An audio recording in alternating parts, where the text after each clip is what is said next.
पांचवी की परीक्षा का पता है क्या किसी को? ना। पांचवी और आठवीं की बोर्ड परीक्षा होती है क्या? पहले बताओ कोई? नहीं होती। बोर्ड परीक्षा का मतलब क्या होता है सुन लो आप, जिसका आयोजन किसी बोर्ड के द्वारा करवाया जाए। पांचवी की और आठवीं की परीक्षा कौन करवाता है? पंजीयक विभागीय परीक्षाएं बीकानेर, रजिस्ट्रार बैठता है बीकानेर में, वो आयोजन करवाता है 1 से लेकर 8 तक की टोटल एग्जाम पूरे स्टेट में। पहली, दूसरी, तीसरी, 8वीं तक परीक्षा कैसे होगी वहां से डिसाइड होता है। डाइट को केवल आयोजन कराने के लिए, हेल्प के लिए नोडल एजेंसी बना रखा है, बाकी डाइट परीक्षा नहीं करवाती है, वो तो व्यवस्था करती है जिले में परीक्षा की। खाली पांचवी की परीक्षा का नाम ही पता नहीं है आपको? पांचवी बोर्ड परीक्षा नाम नहीं है, प्राथमिक शिक्षा अधिगम स्तर मूल्यांकन। एनसीएफ 2005 कहता है कि 5वीं तक के बच्चों के लिए परीक्षा शब्द का इस्तेमाल नहीं कर सकते आप, क्योंकि परीक्षा तनाव पैदा करती है बच्चों में। इसलिए पहले से 5वीं तक के जो बच्चे हैं उनके लिए परीक्षा शब्द यूज ही नहीं होता है, केवल आकलन और मूल्यांकन। इसलिए 5वीं की परीक्षा का नाम है प्राथमिक शिक्षा अधिगम स्तर मूल्यांकन। 8वीं की परीक्षा आप सब जानते हो, आरटी में पढ़ा होगा। धारा 30 कहती है कि कक्षा 1 से 8 तक के लिए बोर्ड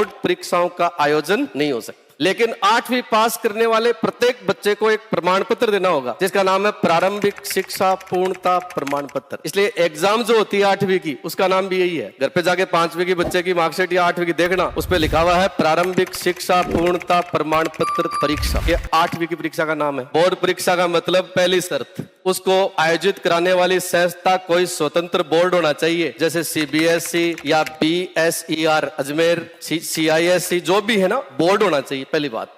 इसके बाद में दूसरी शर्तें क्या है कि वो जो बच्चे इस परीक्षा में बैठ रहे हैं उनको पढ़ाने वाला आदमी तो अलग होना चाहिए, प्रश्न पत्र बनाने वाला अलग होना चाहिए, परीक्षा कक्ष में ड्यूटी देने वाला अलग आदमी होना चाहिए, और कॉपी जांच करने वाला अलग होना चाहिए। तब पता चलेगा कि वास्तव में बच्चे में दम है या नहीं, इसको कहते हैं। और सबसे बड़ी जो शर्त होती है वो ये है कि अगर 33% से कम नंबर आ गए तो बच्चा फेल होगा। बोर्ड परीक्षा का मतलब ये है। तो 5वीं में 8वीं में होता है क्या? ऐसा नहीं होता। इसलिए दोनों ही बोर्ड परीक्षा नहीं है। अखबार वाले भी ये लिखते हैं कि 5वीं और 8वीं की बोर्ड परीक्षा समाप्त या कल से शुरू।